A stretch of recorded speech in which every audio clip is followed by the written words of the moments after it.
Es muy importante tener presente el material genético, pero el material genético de dos individuos, el material genético de los progenitores paternos y de los progenitores maternos. Recordemos que estamos hablando de procesos de reproducción sexual, en donde tenemos machos y tenemos hembra, cada uno con su propio material genético. En este caso nosotros vamos a comparar y vamos a ver diferencias entre ambos casos. Nosotros nos vamos a referir específicamente a caracteres o expresiones del material genético para entender esa variabilidad. Por ejemplo, en este caso, vean ustedes el tamaño de las antenas. O son pequeñas o son grandes. Las alas es otro rasgo importante que también puede ser normales o puede ser con alguna modificación. El tamaño de la pata es una pata agrandada o una pata pequeñita. Vemos ahora otro rasgo importante que sería el color de los ojos. El color de los ojos en este caso puede ser un color rosado o un color rojo. La forma de las alas o el tamaño de las alas también puede ser otro rasgo importante dado por las proteínas y nos estamos refiriendo a las alas cortas o a las alas de tamaño normal. Otro color de ojos es el color café o el rojo. ¿Qué es lo importante que debemos de reconocer en esta parte? Veamos el cromosoma. En la parte central del cromosoma nosotros estamos ubicando los loci. ¿Qué es el loci? Es la ubicación del gene dentro del cromosoma. Aquí vemos ciertos valores que nos están definiendo en qué sitio de ese cromosoma se encuentran estos rasgos que estamos explicando en este momento. Ya hablamos de la mutación. Ahora nos referiremos a la segunda fuente de variabilidad que se llama recombinación. ¿Pero qué es en sí la recombinación? La recombinación es un proceso muy interesante e incluso produce más variabilidad que la misma mutación. ¿Por qué? Porque nada más y nada menos que se están intercambiando genes entre cromosomas llamados homólogos. Hagan de cuenta que este es un gene y este es otro gene, de un origen paterno y de un origen materno. ¿Qué es lo que va a suceder? Que este fragmento se va a pasar a este cromosoma y a este. Esa es la esencia de la recombinación. Y así quiero que lo entendamos. La recombinación es una fuente de variabilidad muy importante que se da efectivamente y precisamente en la división meiótica, en el primer momento de la división meiótica.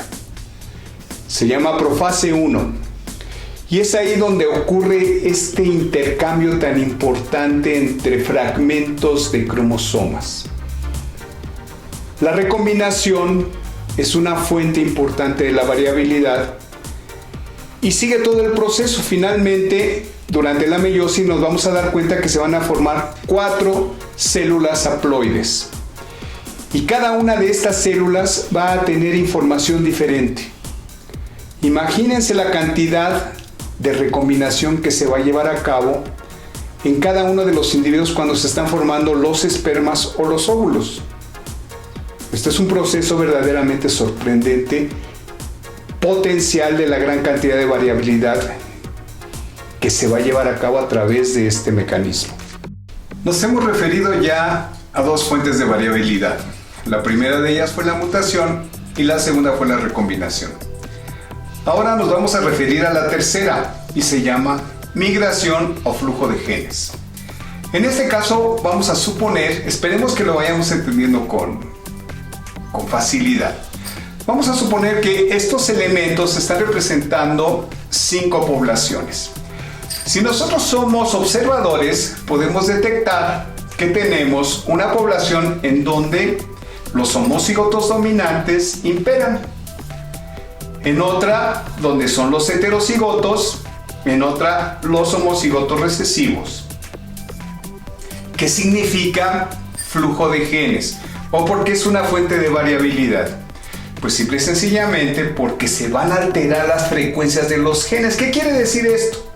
Si nosotros hacemos un análisis de cuántos alelos dominantes y recesivos existen en cada una de estas simuladores de poblaciones, pues nos vamos a dar cuenta fácilmente que en el A dominante homocigoto, pues el mayor porcentaje es justamente de esta combinación. En el heterocigoto igual, un 50% de dominantes y un 50% de recesivos. Y en el homocigoto recesivo, que es este que está aquí abajo, nosotros nos vamos a dar cuenta que el porcentaje será justamente de alelos que son recesivos. ¿Qué sucede con el flujo de genes? Pues lo que está ocurriendo, lo que estamos viendo justamente en este movimiento. De una población a otra se están intercambiando los individuos llevándose su material genético. Y entonces esto ¿qué va a hacer? Que va a alterar la frecuencia génica. ¿Y sabes qué? Esta alteración de la frecuencia génica es la esencia de la evolución. Siempre y cuando se altere la frecuencia génica de una población, está ocurriendo la evolución. Y esto es lo que sucede con el flujo genético. En síntesis podemos decir que tanto la mutación, como la recombinación, como el flujo de genes, son la base fundamental para que el proceso evolutivo tenga sentido. Y así, la selección natural y la deriva genética pueden actuar sin ningún problema.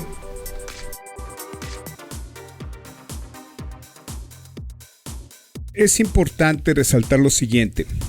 Cuando se llevan a cabo estudios relacionados en el campo de la genética, la ecología o la evolución, es un error común pensar que estos eventos se llevan en los individuos.